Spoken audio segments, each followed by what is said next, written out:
Last night, we finally reached the conclusion to a wacky drama arc, and I gotta tell you, the finale really fell flat. What a stinker.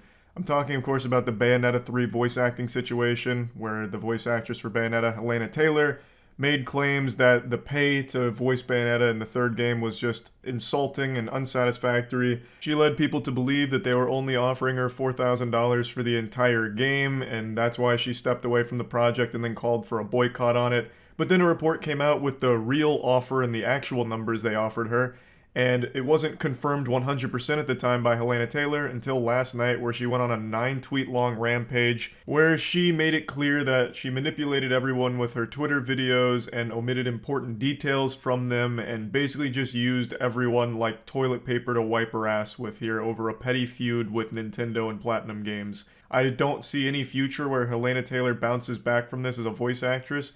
She also does make the claim that she has no interest in voice acting anymore, so perhaps this was her, go out with a bang moment or something like that. But to me, this just feels like going out like a sad, wet fart, just lying to everyone and ruining your good reputation, because she was a beloved voice actress. She voiced Bayonetta, an iconic character, and now this is going to be the main thing she's remembered for.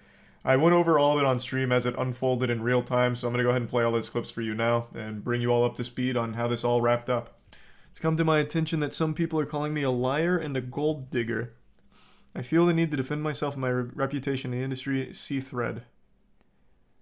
Gold digging is not the right word. That's not really applicable here. As I posted on part 3 of my video thread, I explained that their first offer was too low. That offer was $10,000 total. Remember, this is a $450 million franchise. I then wrote in Japanese to Hideki Kamiya, asking for what I was worth. I thought that as a creative he would understand. Hold on. He replied saying how much he valued my contribution to the game and how much the fans wanted me to voice the game. I was offered an extra $5,000, so I declined to voice the game. Heard nothing from them for 11 months. Then they offered me a flat fee to voice the some lines for $4,000. Any other lies, such as $4,000 for 5 sessions, are total fabrications. There were not extensive negotiations. I've been informed of ridiculous fictions, such as I asked for $250K. I'm a team player. I was just asking for a fair living wage in line with the value that I bring to the game. I was paid a shockingly low total of 3,000 euros total for the first game, a little more for the second. I wanted a voice her. I've drummed up interest in this game ever since I started on Twitter in 2011. So one thing that stands out, she never said that she was offered $10,000 total across any of those games. Did I miss that?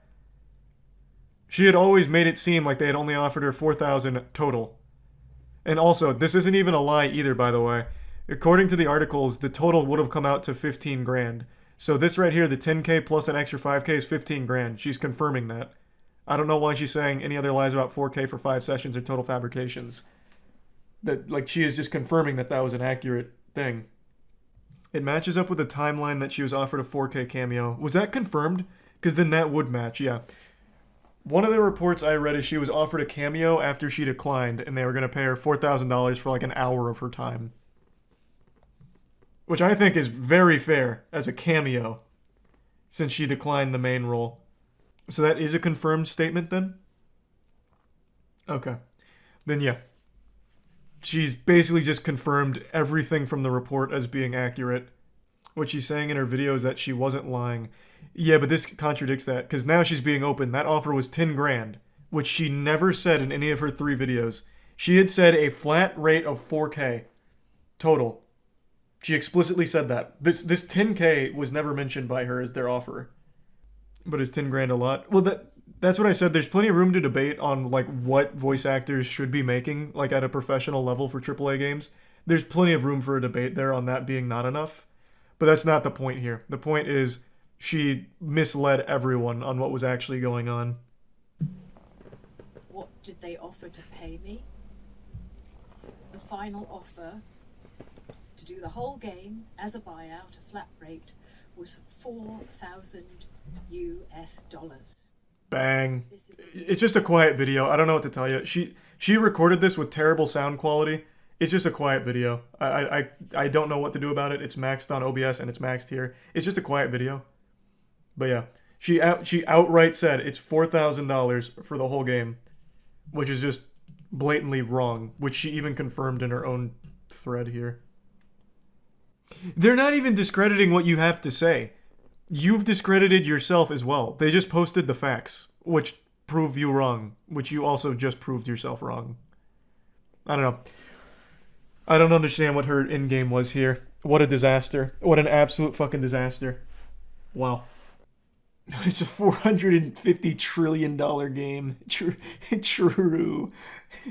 How are you still talking about this? What? She just made it. What do you mean, how am I still talking about it? She made it 9 tweets an hour ago, all proving that the reports were the accurate ones and she lied.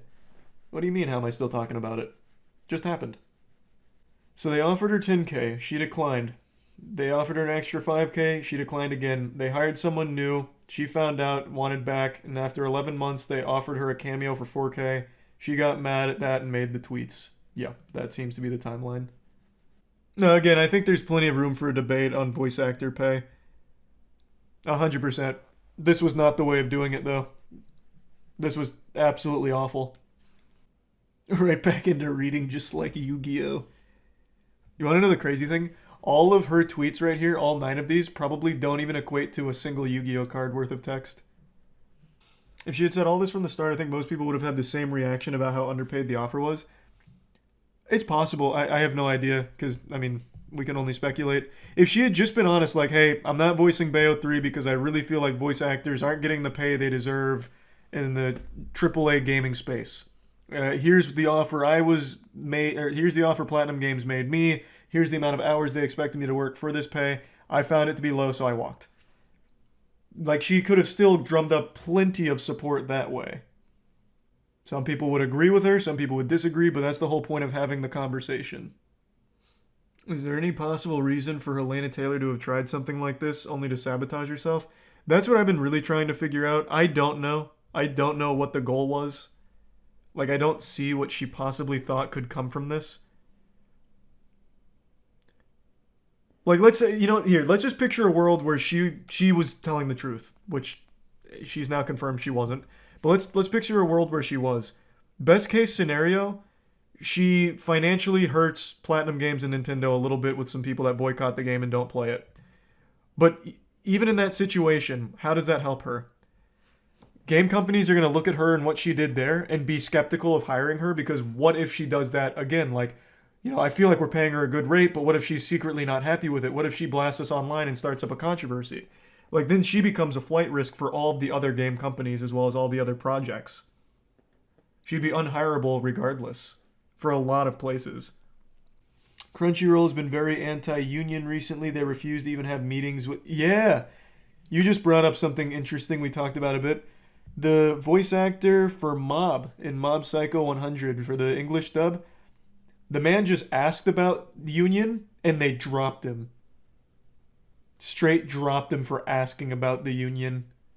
I was like speaking Voldemort's name out loud. He made a video on it. I think his name's Kyle McCartney? Or McCarley. Kyle McCarley. He made a video explaining what happened here. It's interesting. He said he would do the work if they just had a meeting about potentially hiring union in the future, and they said no. Yep. I recommend checking the video out if you're interested in it. I think it's a fascinating topic, and a sad one, obviously, because he just lost the main role in Mob Psycho just for even talking about the union. Yeah, overall, a pretty upsetting situation. And one other thing that I'd like to mention that I didn't talk on during stream is during Hellena Taylor's initial Twitter videos, she also, insults Jennifer Hale, the voice actress who came in to voice Bayonetta 3 in the upcoming game after Hellena Taylor declined the role. For some reason, she was super rude to her, saying she has no right to call herself Bayonetta and all this shit, which just came across as, very salty, maldy, and misplaced aggression, because Jennifer Hale did nothing wrong. It's not like she was in the room during negotiations trying to, force Hellena Taylor out or something.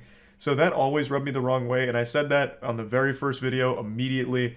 And I just want to point that out once again, that looks even worse now, considering Hellena Taylor was the one that misled everyone here as to the truth of what was going on and omitted the most important details of this story and situation. So I just wanted to again call attention to that, because this whole thing is just awful.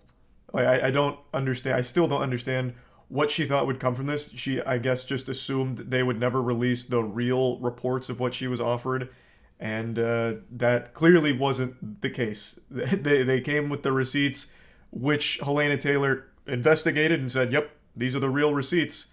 Yet still somehow tries to make it seem like she wasn't misleading people, even though it's clear when you read her tweets she was. So the whole thing is just so messy, and yeah, just wanted to give everyone the update on how this all finished off. That's about it. So yeah.